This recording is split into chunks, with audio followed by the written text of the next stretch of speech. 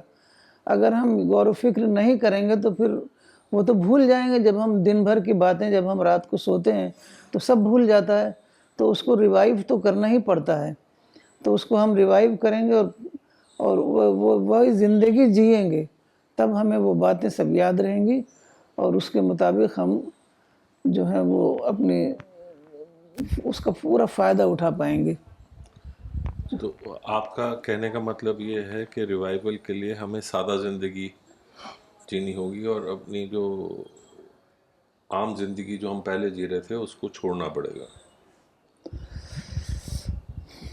سادہ زندگی کا مقصد مطلب یہ ہے کہ ضرورت کی حد تک مجھے تو یہی سمجھ میں آتا ہے کہ جو مولانا کی زندگی تھی انہوں نے سب کچھ کیا۔ سادہ زندگی میں کوئی رکاوٹ نہیں ہے، وہ ہم کو دھیرے دھیرے سمجھ میں آ جاتا ہے کہ سادہ زندگی سے ڈسٹریکشن نہیں ہوتا، اور باقی جو دوسری زندگی ہوتی ہے اس میں بہت ڈسٹریکشن ہے۔ تو ہم اس دنیا میں ہمارا مائنڈ جو ہے نا وہ ایک ہی جگہ فوکس کر سکتا ہے۔ اگر ہم 10 جگہ اس کو مائنڈ کو لگائے رہیں گے تو کوئی بھی کام اچھا نہیں ہوگا، نہ دنیا کا کام اچھا ہوگا نہ آخرت کا کام اچھا ہوگا۔ تو اگر ہم آخرت میں اپنی اچھی زندگی چاہتے ہیں تو ہم کو اس دنیا میں اسی حساب سے رہنا پڑے گا۔ سادہ زندگی کا مطلب ہے کہ اپنی جو ہماری جو ضرورتیں ہیں اس کو مطلب بہت زیادہ کم کر لیا جائے۔ ضروری نہیں ہے، جیسے خاص طور پر لیڈیز کا کہوں گی کہ وہ شاپنگ بہت کرتی ہیں، ہاں بس بہت کپڑے ہوتے ہیں، ضرورت نہیں شاپنگ کی، لیکن اس کے بعد بھی وہ شاپنگ کرتی ہیں، جہاں کوئی ان کو نئی چیز ملی خرید لیتی ہیں، تو اس کی ضرورت نہیں ہے۔ سادہ زندگی یہ مطلب نہیں ہے کہ ہم کو زندگی جینے میں کوئی بہت دقت ہو جائے گی، ایسا نہیں ہے، لیکن سادہ زندگی کی وجہ سے ہمیں بہت ٹائم ملے گا، اس دینداری والی زندگی اپنانے کے لیے ہمیں بہت ٹائم مل جائے گا۔ ہاں یہ تو اللہ تعالیٰ کا حکم ہے کہ جو ضروری کام ہوتے ہیں گھر کے، جیسے گھر میں اگر لڑکیاں ہیں تو ان کی شادی ہو جائے، یا اور کوئی ضروری کام ہے تو اس کو پورا کر کے، کیونکہ حج کے لیے بہت لمبا ٹائم لگ جاتا ہے۔ اب تو بلکہ لوگ جہاز سے جاتے ہیں اور اتنا پرابلم نہیں ہوتا، کانٹیکٹ رہتا ہے، موبائل ہوتے ہیں۔ اس زمانے میں تو آپ کو معلوم ہے کہ لوگ جاتے تھے تو پورے خاندان والوں سے مل کے جاتے تھے، وہ سمجھتے تھے کہ اب پتہ نہیں زندہ واپس آئیں گے کہ نہیں آئیں گے، تو اس وقت پوری ذمہ داریوں کو ادا کر کے جانا جو ہے وہی احسن تھا، کیونکہ بہت زیادہ پرابلم اللہ تعالیٰ ہم لوگوں کو ایسی پرابلم میں بھی نہیں چھوڑنا چاہتے نا، کہ بچے گھر میں اکیلے ہیں، اور وہ ایک کو ہم جانتے ہیں وہ اپنے گھر ور بیچ کر حج کرنے چلے گئے، اب ان کے بچے اتنا پریشان ہوں، تو کرائے کے گھر میں بہت دنوں تک رہے، بہت پریشانی کے عالم میں۔ تو اللہ تعالیٰ نے اتنی بھی ہمارے اوپر برڈن نہیں ڈالا ہے۔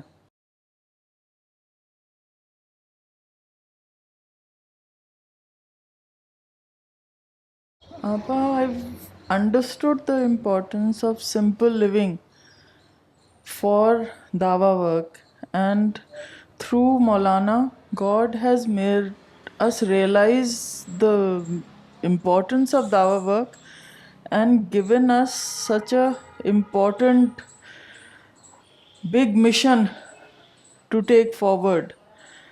I want to dedicate myself for this, but I want to know how we should take it forward. Can you throw some light into this? Okay, what is the job that is remaining that we need to do? مجھے تو لگتا ہے کہ مولانا صاحب نے پوری team کھڑی کر دی ہے، اور اس سلسلے میں وہ کافی مطمئن بھی تھے، بس وہ یہی کہتے تھے کہ اختلاف نہیں ہونا چاہیے۔ تو ہمارے پاس ٹیم ہے، ہمارے پاس لٹریچر ہے، ہمارے پاس کام ہے، بس تھوڑا سا اسٹڈی ہمیں بڑھانی چاہیے اپنی۔ مثال کے طور پر حیات الصحابہ جو کتاب ہے اس کو میں پڑھ رہی تھی، تو اس سے بہت انسپریشن ملتا ہے، کیونکہ ہمیں چاہیے کہ ہمارا انسپریشن جو ہے ہماری جو یہ ہمارے اندر جو احساسات ہیں دین کی خدمت کرنے کا، وہ مستقل جو ہے جاری و ساری رہے. تو اس کے لیے تھوڑی سی محنت بھی کرنی پڑے گی. ویسے جو دعویٰ ورک میں جو ہم لوگ لگے ہوئے ہیں وہ خود ایک انسپریشن ہے، تو اس میں ہم دعویٰ ورک میں لگے رہیں اور تھوڑا اپنی اسٹڈی بڑھائیں، تھوڑا تفسیر پڑھیں، قرآن کو ترجمے کے ساتھ پڑھیں اور اللہ سے دعائیں کریں. دعائیں کرنے سے بہت زیادہ انسپریشن ملتا ہے. کل میں بہت سوچ رہی تھی کہ میں کیسے بولنا ہے، کیا کرنا ہے، کچھ سمجھ میں نہیں آ رہا ہے. بہت دعا کیا میں نے، تو خواب میں دیکھا کہ جیسے کوئی بہت ہی اچھا سا جیسے قہوہ ہوتا ہے وہ کوئی لا کے میرے لیے لے کر آیا ہے. پھر دیکھا کہ کوئی دودھ لے کر آیا ہے، تو میں نے کہا یہ شاید اسپریچول پراویژن ہے. تو یہ دعا سے ہوتا ہے. جہاں بھی آپ لوگوں کو لگے کہ ہمارے اندر کوئی جذبات میں، احساسات میں، دین کی خدمت میں کمی ہو رہی ہے، تو وہاں آپ دعا کریے. دعا سے سارا جو ہے کمپنسیٹ ہوگا انشاءاللہ.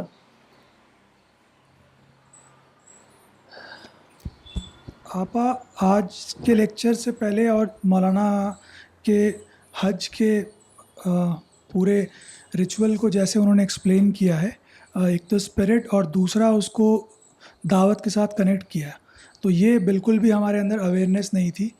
تو آپ تھوڑا سا اس پوائنٹ کو اور ری ایمفیسائز کر دیجئے کہ حج جو ہے وہاں سے جب ایک حاجی واپس آئے تو اس کے لیے اسلام کا مشن جو کہ لوگوں تک اللہ کا پیغام پہنچانا، وہ کتنا امپورٹنٹ ہو جانا چاہیے، کیونکہ وہ اسی جگہ سے واپس آ رہا ہے جہاں پر یہ مشن کی شروعات ہوئی. اصل میں ہم لوگ جب حج کر کے آتے ہیں، میں نے بھی شاید 84 میں حج کیا تھا، تو حج کر کے آنے کے بعد پھر فوراً سب بھول بھال جاتے ہیں نا. اس کو ہمیں بار بار اس کو یاد کرتے رہنا ہے، اس کو ڈسکس کرتے رہنا ہے، اس کے بارے میں اسٹڈی کرتے رہنا ہے، اس کو اپنی زندگیوں میں اتارتے رہنا ہے. جیسے حضرت عمر نے بتایا کہ وہ صرف 10 ورس قرآن کی پڑھتے تھے، اس کو یاد کرتے تھے، اس کو اپنی زندگی میں اتارتے تھے. تو وہ زندگی میں اتارنے والا کام، وہ محنت جو ہے وہ تو ہمیں خود ہی کرنا پڑے گا. سب سے پہلے تو سمجھنا ہے. مولانا کی کتاب جو ہے حقیقت حج، اس کو آپ پڑھیں، اس کو سمجھیں، حضرت ابراہیم علیہ السلام کی قربانی کو سمجھیں، حضرت اسماعیل، حضرت ہاجرہ کی قربانی کو سمجھیں، تب جا کے وہ ہمارے اندر، کیونکہ مائنڈ کی کام بہت زیادہ ہے، صرف فزیکل ایکٹیویٹی سے کام نہیں بنتا، تو ہمیں اس پر غور و فکر مسلسل کرتے رہنا ہوگا. میں دیکھتی تھی مولانا کھا رہے ہوں، پی رہے ہوں، کچھ بھی کر رہے ہوں، وہ بہت زیادہ سوچ رہے ہوتے ہیں، ہر وقت سوچتے رہتے تھے، بالکل ہی واز انگراسڈ ان تھاٹ. تو اگر ہمیں آخرت میں جنت الفردوس میں جگہ چاہیے تو ہمیں بھی وہ مولانا ہمارے لیے ماڈل تھے. کیونکہ جب میں نے صحابہ کے بارے میں ڈیٹیل میں پڑھا تو مجھے لگا کہ ہر بات جو صحابہ کے ہاں میں دیکھ رہی تھی وہی مولانا کے پاس میں دیکھتی تھی، لیکن ہم سمجھتے نہیں تھے. ہر بات کو ہم سمجھتے تھے یہ تو مولانا کا مزاج ہے، وہ مزاج نہیں تھا، وہ ماڈل تھا، صحابہ ماڈل. تو اسی ماڈل کو ہمیں بھی اپنانا ہے اور ایک وہی زندگی گزارنی ہوگی. نہیں تو ہم جب رات کو جب سوتے ہیں نا تو ہمارا ساری جو دماغ میں جو باتیں ہوتی ہیں وہ انکانشس میں چلی جاتی ہیں. تو انکانشس میں جانے کے بعد وہ پھر وہ اس طریقے سے اس میں زندہ شعور میں نہیں رہتی ہے. تو ہمیں وہی زندگی گزارنی ہے، وہی ڈسکشن کرنا ہے، اسی طرح کا کام کرنا ہے، دعویٰ ورک میں لگنا ہے. وہ روزانہ اس کو ہم کو زندہ کرتے رہنا ہے، اس شعور کو. آج ڈاکٹر صاحب کا میسیج سنا، پھر آپا کا سنا، تو دونوں نے جیسے یہ کہا کہ حج کے لیے نکلنا پڑتا ہے گھر سے. حج کا لٹرل میننگ بھی یہی ہے کہ to attend for a journey. تو مجھے یہ بھی یاد آ رہا ہے کہ مولانا نے ایک باری کہا تھا، ایک بہت اچھی بات کہی تھی کہ جب کوئی انسان اپنے گھر سے صرف اللہ کے خاطر نکلتا ہے تو فرشتے اس کے ساتھ تب تک رہتے ہیں جب تک وہ اپنا پورا کام ختم کر کے حفاظت سے گھر واپس نہ پہنچ جائے. میں نے یہ دیکھا ہے کہ اپنی پروفیشنل لائف کی وجہ سے بھی کہ I have seen wealthiest of the wealthiest people, and people who have reached to the top, the CEOs level,